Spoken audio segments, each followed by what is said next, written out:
Now last day we have seen regarding juvenile rights, juvenile exploitation and the constitutional provision for juvenile. Juvenile यानी children. बराबर. Now today some topic of elderly people or helpless people. उनके बारे में देखेंगे हम लोग. Let's see. Protecting the elderly and helpless. The problem of elderly and helpless people is universal. ये भी जैसे कि child problem पूरी universal है, global problem है, वैसे ही जो बूढ़े बुजुर्ग लोगों का problem है वो हर जगह का है. Old age is a natural order. सभी की लाइफ में old age आने ही वाला है. कोई अमर नहीं होगा. सब लोग बुलबुल नहीं होते हैं. In case X-Men देखा हो तो. It is responsible of society to think about security and well-being of elderly people. Presently, average age, अब ये टिक करना. Presently, average age has increased by 4.3 years due to improvement in the health-related service, modern medical facilities, medicinal treatment. जो पहले medical facilities नहीं थी अच्छे से, अब मेडिकल फैसिलिटी में इंप्रूवमेंट होने की वजह से लोग ज़्यादा थोड़ा जी लेते हैं क्योंकि मेडिकल फैसिलिटीज अब अच्छी है. तो 4.3 एवरेज बढ़ गया है, जो पहले था उससे 4.3 थोड़ा बढ़ गया है, 4.3 इयर्स. इन द ईयर 2001 से 2005 तक average life span in India was 63.5 years. Average लोग आराम से इतना नॉर्मली जीते थे. While it increased to 67.5 years in 2015 में 67.5 सेंसस के हिसाब से देखा गया. In India, in the decade of 2001 to 2011, the number of elderly people has increased by 2.75 crores. जितने भी elderly people थे, उनमें 2.75 crores का इंक्रीमेंट हुआ. इतने elderly यानी कि senior citizen हुए. According to one estimate, the number of elderly women, very important, 5.28 crores in 2011. Women इतनी थी elderly, while the number of elderly men was 5.11 crores.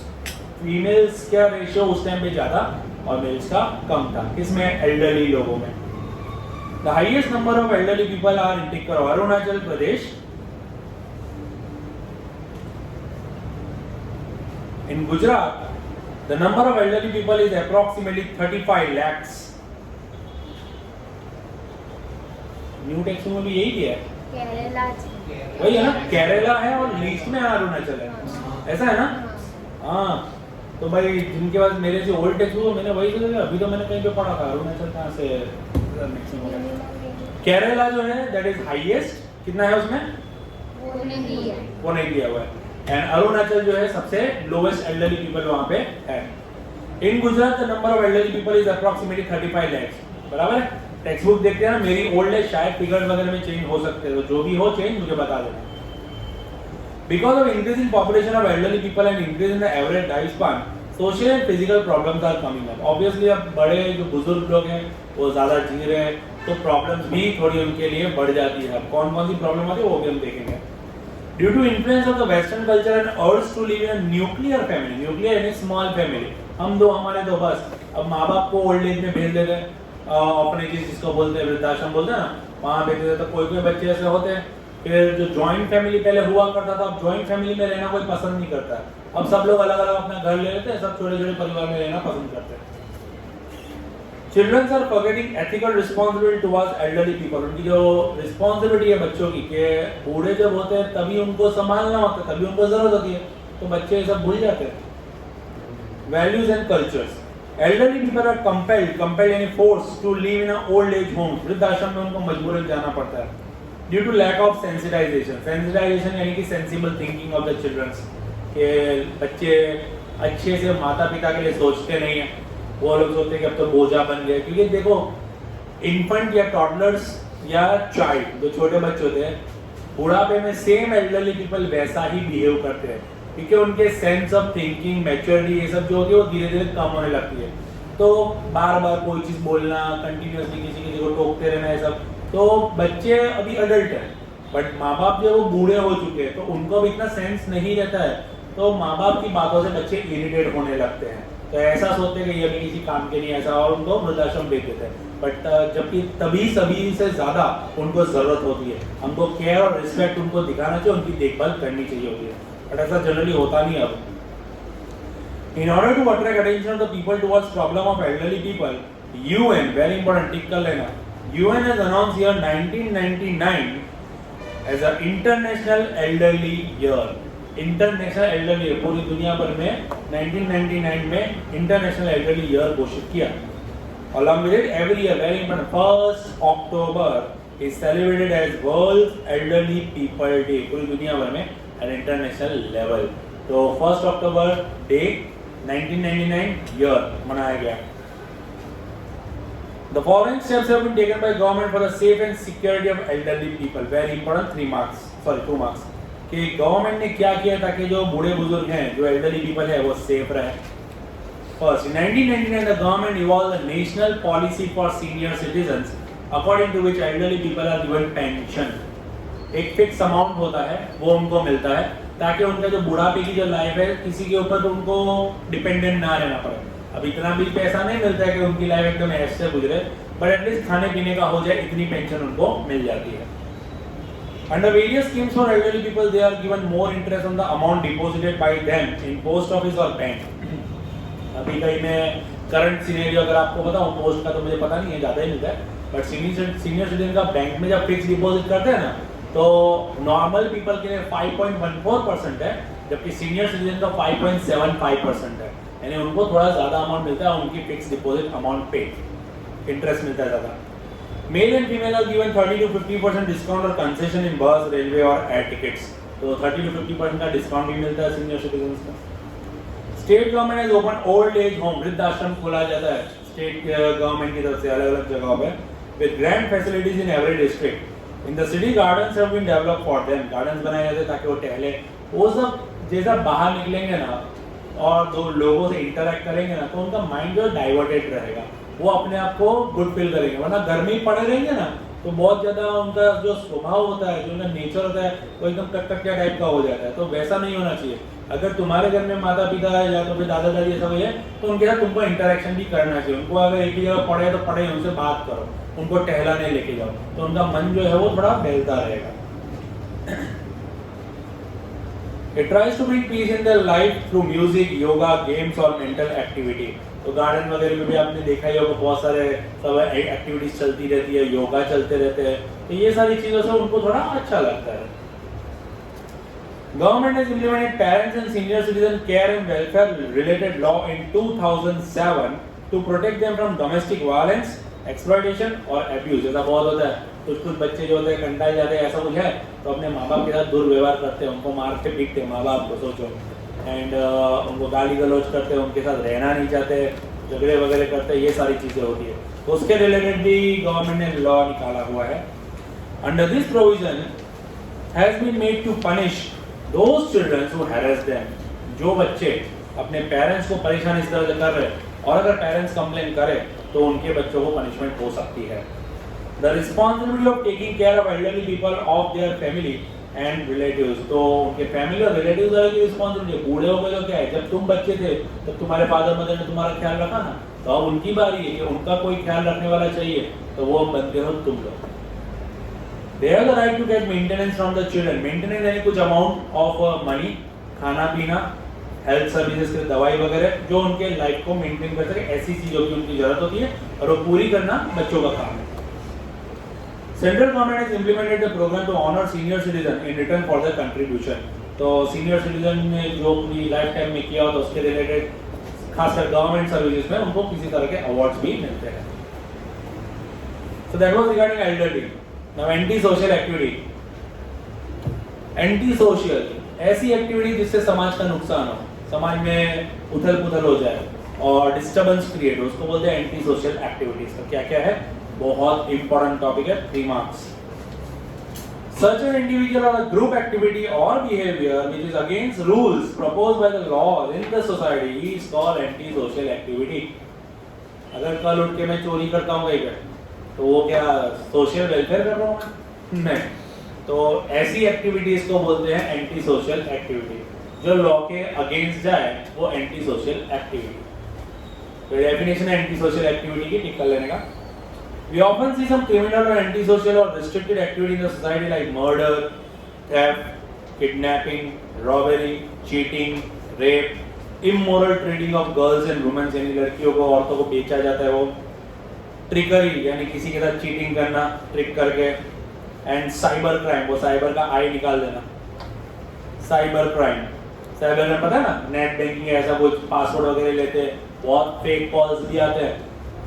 आपका क्रेडिट कार्ड बंद हो चुका है, मेरे वाइफ का ऐसा ही हुआ था, DOB का उसका अकाउंट है तो फोन आया, अरे मेरे वाइफ वो आपका डेबिट कार्ड बंद हो चुका है, फटाफट से आपका वो डेबिट कार्ड का नंबर, पिन और CVV नंबर बताओ, हम अभी यहाँ से एक्टिवेट कर देते।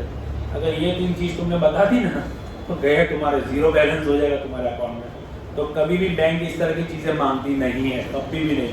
तुम्हारा अकाउंट ब्लॉक हो रहा है, ऐसा कुछ हो रहा है, सारी चीज़ मोबाइल पे इन्फॉर्मेशन आती है। अब तो सुविधाएं है ऐसी, या तो बैंक से फोन आएगा, बट बैंक से भी फोन जब आए ना कभी भी तुमको विश्वास नहीं करेगा, बैंक जाओ वहाँ पता करो, देन अच्छा बंद हो गया, मैं चालू करेंगे ये नंबर तुम्हारे एक मैसेज आएगा, your account balance is 0,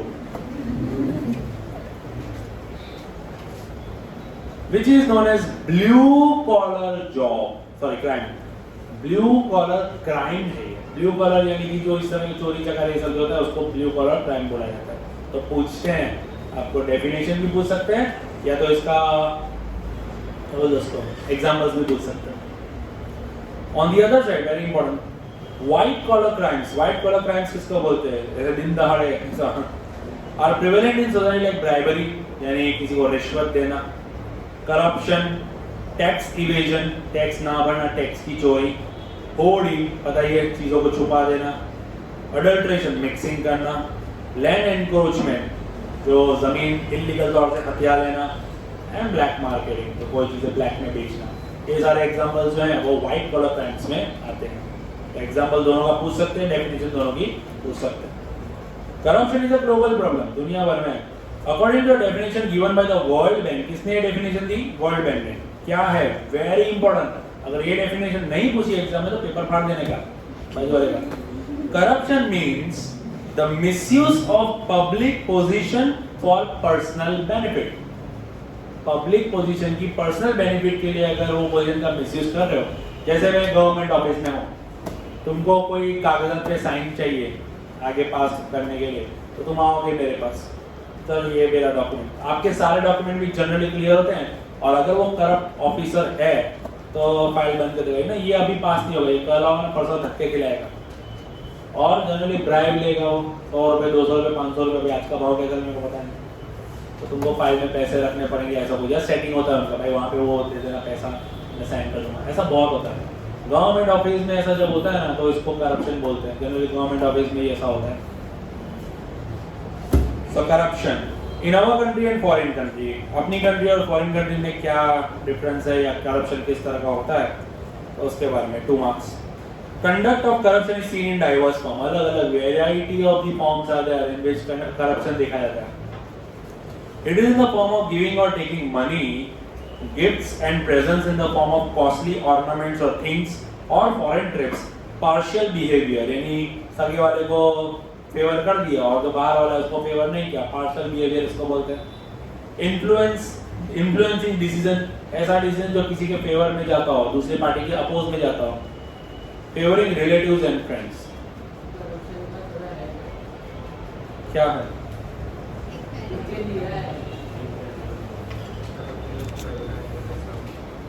corruption prevail in many countries in small और लार्ज स्केल, वही है ना,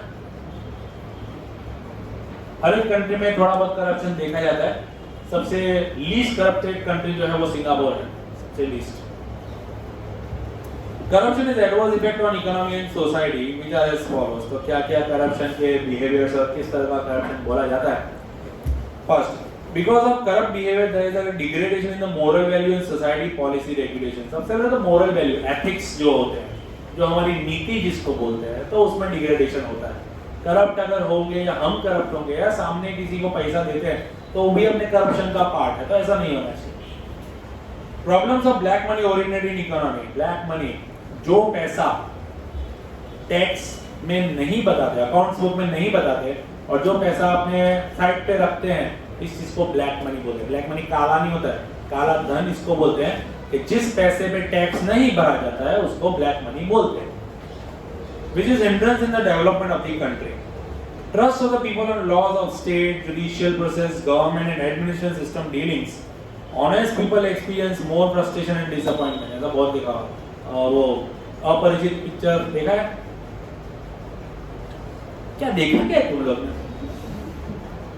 सच में ढक्कन लगा एक अपरिचित पिक्चर देखने का, फिर शिवाजी द बॉस ये पिक्चर देखने का, लिख लो ऊपर अपरिचित।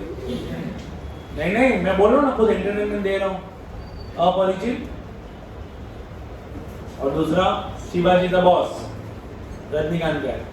बट देखना उसमें ये टैक्स रिलेटेड और ये जो अपरिचित है उसमें भी गवर्नमेंट में करप्शन वगैरह के रिलेटेड अच्छा खासा ज्ञान बटा हुआ है। मतलब फेंकू बहुत है पिक्चर, लड़ाई में एक फेंक मारते हैं यहाँ से वहां गिरेगा इंसान, साउथ के हैं दोनों इसीलिए, तो इग्नोर दी फाइट एक्शंस। चलो फिर कहां पर? हाँ, injustice and disparity in income originate which results in the class struggle. Disparity and differences, injustice, अच्छे लोग जो होते हैं जो पूरे डॉक्यूमेंट्स वगैरह जिनके पास होते हैं फिर भी उनका क्लेम वगैरह या कुछ भी होता है पास नहीं हो पाता है या उनकी फाइल आगे नहीं बढ़ पाती तो उनको डिसअपॉइंटमेंट होता है। ऑनेस्ट पीपल सबसे ज्यादा ऐसा होता है क्योंकि ना वो ब्राइब देंगे ना लेंगे, तो उनको सबसे ज्यादा फ्रस्ट्रेशन होता है कि उसने ब्राइब दी, उसका काम हो गया, मेरा नहीं हुआ, तो उनको अंदर से एकदम गुस्सा आता है। Due to corruption, morality and national character are at risk. Fall of the level of economic system is always there. तो हमेशा डर बना रहता है कि अगर हमारी सिस्टम गवर्नमेंट ने पैसे खाना शुरू कर दिया, यानी खाते बहुत, पर अगर पूरी करप्शन फैल गया तो कंट्री का कुछ नहीं हो सकता। अगर नेता भ्रष्ट हो जाएंगे और किसी और कंट्री से डीलिंग कर लिया, आतंकी हमला हो गया तो कंट्री की बैंड बच जाएगी। तो ये सब डर रहते हैं। Steps to curb corruption, most important question of this chapter, 3 या 4 मार्क में पूछा जाता है। कर्ब यानी कि स्टॉप, कंट्रोल, कि कैसे करप्शन को स्टॉप या कंट्रोल किया जा सकता है। First, central anti bribery bureau, very good, central anti bribery bureau was established in 1964. Its chief function is to investigate the allegations against the government officials who are involved in corruption. ये खास करके ये पहले ACB इसको बोला जाता था, anti central corruption bribery bureau, ऐसा सेंट्रल एंटी ब्राइबरी ब्यूरो। तो ये 64 में लॉन्च की, खास करके गवर्नमेंट एम्प्लॉइज के लिए, क्योंकि वहां पे जनरली ज्यादा करप्शन रहता है। Corrupt people are caught by red-handed and are punished by them. Sting operations होते हैं, अगर सुना हो इसके बारे में तो जानबूझ के फेक कस्टमर्स बन के जाते हैं गवर्नमेंट ऑफिस, भाई ये फाइल है, ऐसा है वैसा है करके, और पास अगर नहीं करते तो भाई इतना देना पड़ेगा, कैमरे में सब रिकॉर्ड हो रहा होता है, पकड़ते हैं लाल। This is a separate department of the government of Gujarat. Its headquarters is in Shahibag, Ahmedabad. तो यहाँ पे अपने गुजरात में भी एंटी ब्राइबरी ब्यूरो खोला हुआ है, सेंट्रल का अलग और गुजरात का अलग है, जिसका हेडक्वार्टर शाहीबाग में है, Ahmedabad.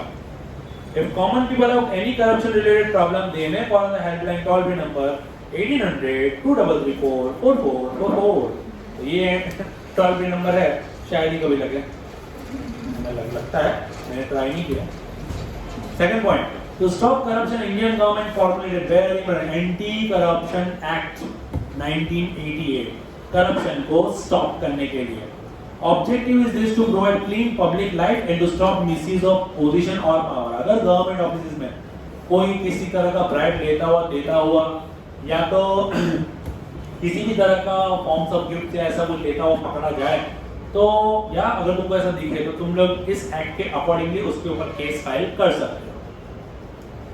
It is compulsory for every public servant, high officials, politician to declare information regarding their property before assuming the post। वो एंड कर लो, अपनी पोस्ट रिज्यूम करने से पहले, सपोज कि मैं कोई नॉर्मल पर्सन हूँ और मेरी गवर्नमेंट में जॉब लगती है, तो सबसे पहले मेरे पास जितनी प्रॉपर्टी मेरे नाम पे मुझे डिक्लेयर करनी पड़ती है कि भाई यहाँ पे मेरे 2 फ्लैट है, यहाँ पे इतनी जमीन है या जो भी है, अगर नहीं है तो भी नहीं, जितना है बताना पड़ता है, ताकि एक टेन्योर, जब तुम्हारा टेन्योर खत्म हो और गलती से अगर तुम्हारे ऊपर कोई इंक्वायरी आए तो वो लोग पूरी इनकम देखते हैं कि सपोज के 10 साल तक तुमने काम किया है गवर्नमेंट ऑफिस में, 10 साल की तुम्हारी महीने की अगर कोई इनकम है 50,000-60,000 है, तो उसके हिसाब से साल की अगर 60,000 तो 7.2 लाख हो गए एक साल का, ऐसा 10 साल का देखो तो कितने 72 लाख के आसपास होगा।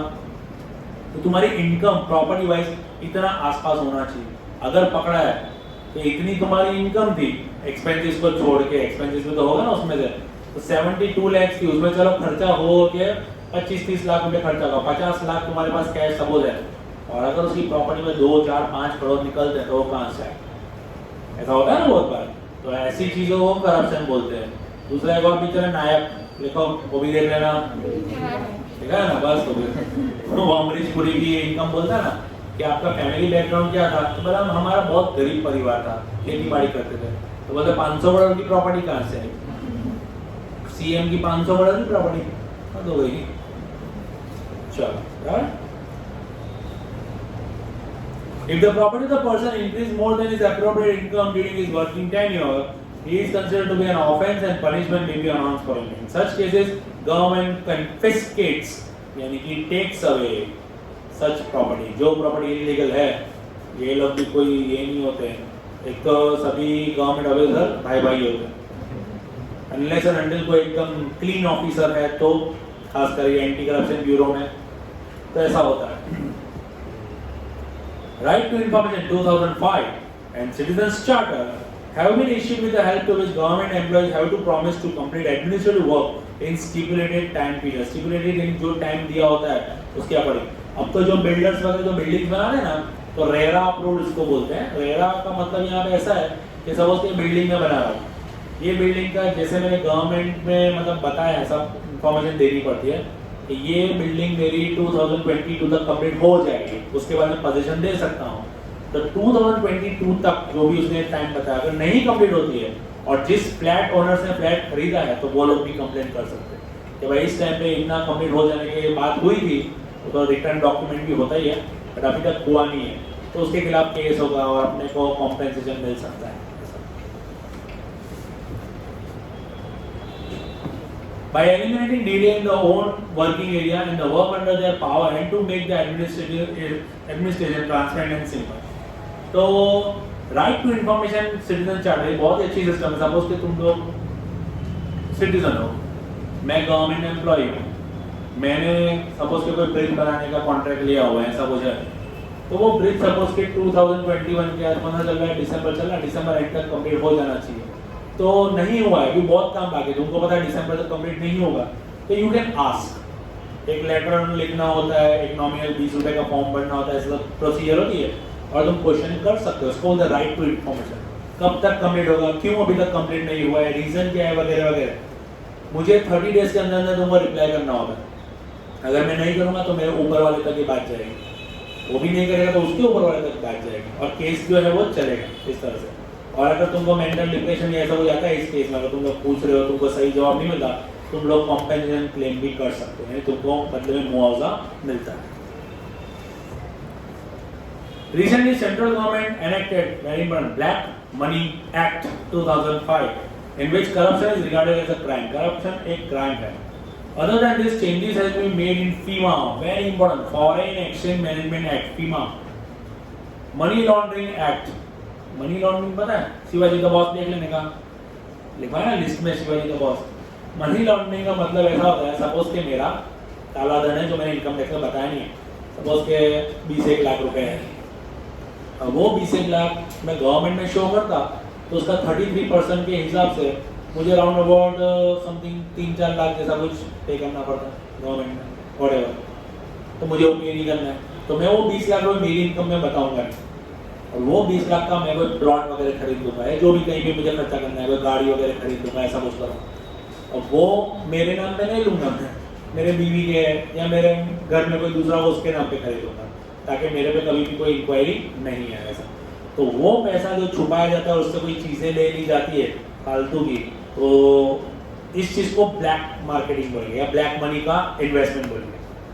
बट अगर मैं, ये मेरा दोस्त है, इसकी एक डोनेशन वाली इंस्टीट्यूट है, कोई संस्था चला रहा है, मैं इसका दोस्त हूँ, मैं ऐसा बोलूँगा भाई मैंने तुझे 5 लाख का डोनेशन दिया, ऐसा तू बता, ये वही 5 लाख का डोनेशन मुझे बैंक ट्रांसफर करेगा लीगल तौर से, तो मेरे पास जो पैसा आया वो वाइट मनी हो गया, जो इनकम टैक्स में मैं शो कर रहा हूँ, इसने मुझे पैसा दिया है तो वो वाइट मनी हो गया, इसको बोलते हैं मनी लॉन्ड्रिंग, मनी साफ हो गया।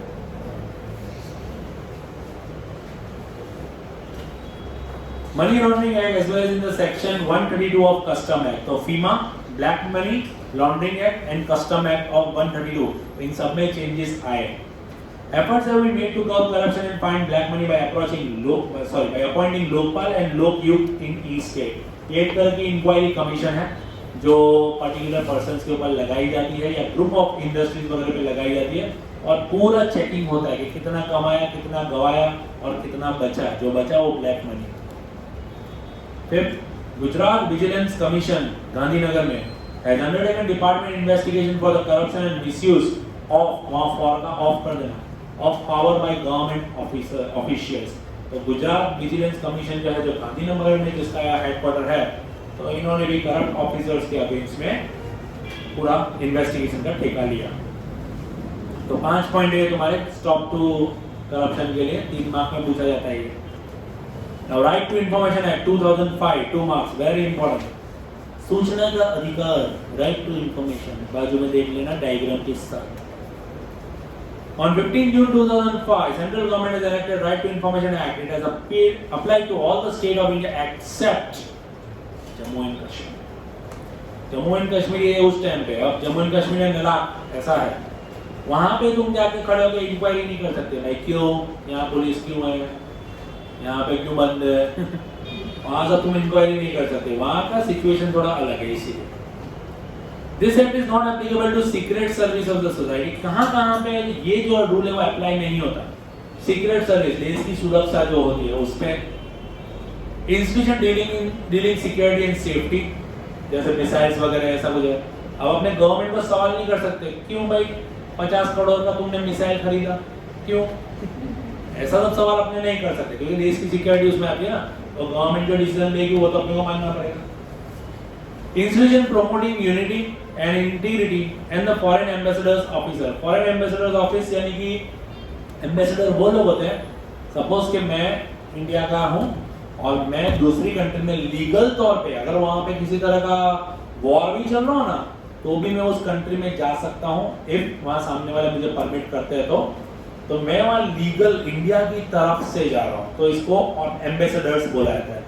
मेरी जो इंपॉर्टेंस रहेगी वो एज अ कंट्री की हेड की रहेगी उस टाइम पे, जैसे पीएम या प्राइम प्रेसिडेंट की होती है ना, वैसी मेरी उस टाइम पे अगर मैं सपोज मैं जाऊंगा तो नहीं, और अगर अफगानिस्तान जा रहा हूँ मैं फ्रॉम इंडिया साइड, पता चला पीस में आया, तो मेरी जो इंपॉर्टेंस होगी वहाँ का मुझे कानून जो होगा वो बंद नहीं कर सकता जेल में, मेरे पर कोई केस नहीं कर सकता, और मेरी वैल्यू एज अ कंट्री की हेड की ऑफिशियल की पोजीशन होगी। इसको बोलते हैं एम्बेसडर्स। एम्बेसडर जनरली डीलिंग्स करते हैं, एक दूसरी कंट्री के साथ डीलिंग्स करते हैं, बातचीत करते हैं, नेगोशिएट करते हैं, किसी कोई भी इश्यूज होता है उसके रिलेटेड, उनका एम्बेसडर्स बोलते हैं। तो ये सारी इंफॉर्मेशन पब्लिक को राइट टू एक्ट की तरह नहीं बताई जाती है। ये क्यों गए हैं, हमको पूछा ऐसा कुछ नहीं। Institution promoting unity and integrity and foreign ambassadors office, ये एमसीक्यू में पूछते हैं कि कौन सी सूचनाएं अपने प्राप्त नहीं कर सकते। On 5th October 2005, according to above legislature provisions, Gujarat government has implemented the rules regarding Gujarat Right to Information Act 2005। तो इस इंफॉर्मेशन के अकॉर्डिंग गुजरात ने ये राइट टू इंफॉर्मेशन का ठेका लिया और ये एक्ट एनेक्ट किया। The base of this legislation has been to inquire transparent, clean, simple and quick administrative operations and to seek public cooperation in it। कि पब्लिक को जानने का पूरा अधिकार है, क्योंकि पब्लिक के पैसों से सब बन रहा है ना, तो पब्लिक को जानने का अधिकार है, कब तक बनेगा, क्या है, किस तरह से है। According to the provision of this legislative, and any citizen may approach higher official to the department and ask question to get proper information about his pending work or implementation of the scheme or for success or status of public oriented work। जो public के पैसों से काम हो रहा है, bridge बन गया, डैम बन गया, रोड्स बन रहे हैं, तो अपने इंक्वायरी कर सकते हो उसके लिए, कब खत्म होगा, क्यों खत्म होगा, खत्म क्यों हो रहा है। हाउ टू ऑब्टेन इंफॉर्मेशन, ऐसा नहीं कि जाकर तुम खड़े हो जाओ ऑफिस में, बोल भाई कहाँ तक पहुंचा काम, तुमको एक पूरी प्रोसीजर फॉलो करनी पड़ती है। तो वो प्रोसीजर क्या है? As per this right applicant has to pay fixed fee ₹20 रुपए in cash or postal order or pay order or non-judicial stamp along with application format in order to get information। This application may be self-signed, खुद को sign की होनी चाहिए, या तो type होनी चाहिए, और in the form of email to the concerned department। जिस डिपार्टमेंट में, अगर तुमको कोई रोड डिपार्टमेंट है, डैम डिपार्टमेंट है, ब्रिज डिपार्टमेंट है, तो जो डिपार्टमेंट है वहां पे तुमको भेजना पड़ेगा। Person from the family including in the BPL यानी below poverty list doesn't have to pay any fee or charge for the copy। जो कॉपीज हम लेते हैं वहां से डॉक्यूमेंट, उसने बोला कि इतने टाइम में होगा, ला भाई इसका प्रूफ दे मुझे, तो कॉपी आपको देगा सेल्फ अटेस्ट करके। तो इन सब के लिए जो बीपीएल में बिलो अगर कोई इंक्वायरी कर रहा है तो उसके कोई फीस वगैरह कोई पे नहीं करनी पड़ती उसको। There is no need to mention why information has been asked, क्यों तुम पूछ रहे हो ये बताने की जरूरत नहीं है, बस तुमको मन किया तुमने पूछा। Concern, very important, concern assistant public information officer APIO, assistant public information officer gives a copy of receipt of the received application to the applicant after putting serial number, that is ID number in the application। Suppose कि मैं APIO हूँ, assistant officer हूँ मैं, आप मेरे पास आते हो, भाई ये इन्फॉर्मेशन मुझे चाहिए, आप फॉर्म भर के दोगे, मैं उसकी रिसिप्ट आपको दे दूंगा ID नंबर के साथ। अब जब भी आपको इंक्वायरी करना मुझे 30 दिन में जवाब देना बनता है, 30 डेज है कि तुरंत है, अच्छा ऐसा है तो सर यहाँ पे यहाँ तक तुरंत जवाब देने की जरूरत नहीं, वो टाइम ड्यूरेशन होता है 30 डेज का। After that, whatever correspondence has to be made regarding application, ID number was to be mentioned in that। APIO will give direction within 30 days of accepting application for acquiring information। If any copy is demanded by the applicant, then it would be obtained by paying fixed fee or charge decided according to the legislative। तो जैसे मैंने बताया, अगर तुमको return में कोई copy चाहिए कि भाई वर्क कहाँ तक ऐसा कोई ज़ेरॉक्स अगर चाहिए तुमको, तो उसके लिए तुमको एक नॉमिनल फी पे करनी पड़ेगी, बट किसको पे नहीं करनी है, बीपीएल के बिलो जो होते हैं उनको। APIO स्पेलिंग वहां पे देख लेना, AIPO अगर लिखा हो तो APIO कर देना। APIO में refuse to give information as per legislative, कौन कौन सी कंडीशन पे APIO जो है वो इंफॉर्मेशन नहीं देगा या आपको रिफ्यूज कर सकता है।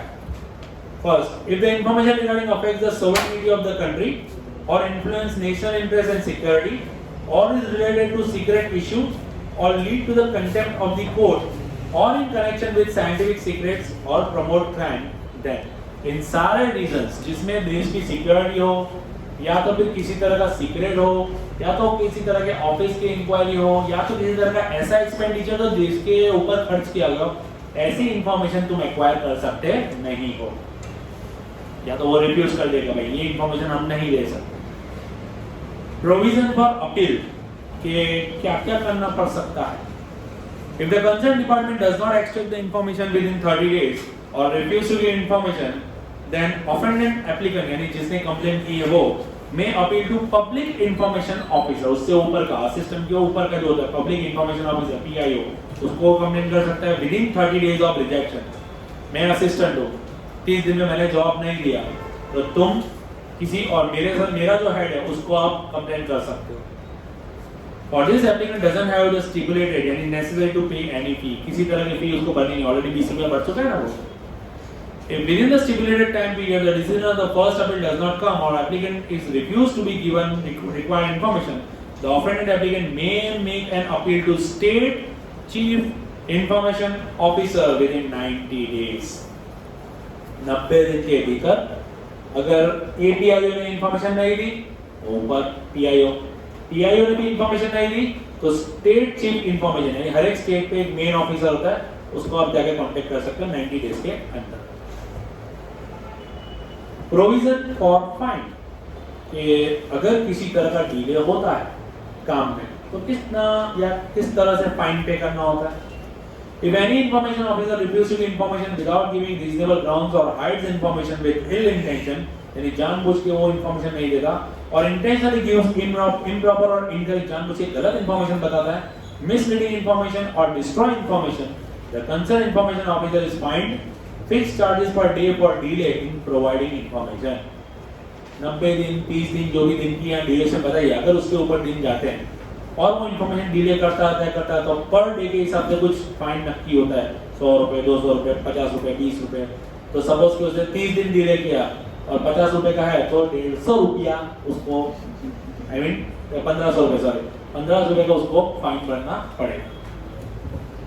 For any query, special information guidance related to use the right to information act, first time in the country, helpline number 9924085000 has been started with the which help us all the day in working hours except public holiday.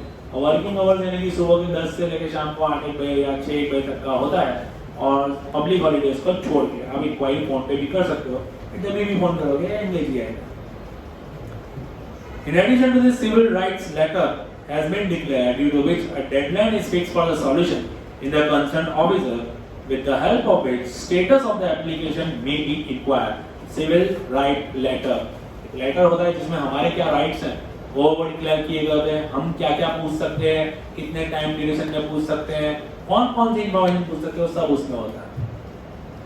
In Gujarat government ने started common service portal, बहुत ही जबरदस्त ये portal यानी website जो है वो launch की है गुजरात गवर्नमेंट ने, on which a citizen may apply online, verify documents and make payments for about 28 services and may inquire the status of application 24/7, यानी कि कभी भी आप चेक कर सकते हो, वोटिंग कार्ड हो, पैन कार्ड हो, आधार कार्ड हो, ऐसी 28 सर्विसेज हैं, खेडूत कार्ड, ये सब जो बहुत सारी सर्विसेज है. अब 28 नहीं हो, सब कई ज़्यादा हो चुकी है. इसकी तो अपने वो ऐप भी आती है, उस पर भी आप कई सारी इन्फॉर्मेशन गैदर कर सकते हो. जिस चीज़ को आपको ऑनलाइन अप्लाई करना हो कर सकते हो, जो भी डॉक्यूमेंट है उसको स्कैन करके उसका एक फोटो जो होता है वो आपको भेजना होता है, should be less than 200 KB ऐसा होता है, तो वो आपको करना होता है. फाइन वगैरह जो नॉमिनल फी होती है वो वगैरह पे करनी होती है. This act is a revolutionary step to put off corruption. Corruption को हटाने के लिए सबसे बड़ा रेवोल्यूशनरी स्टेप यही है.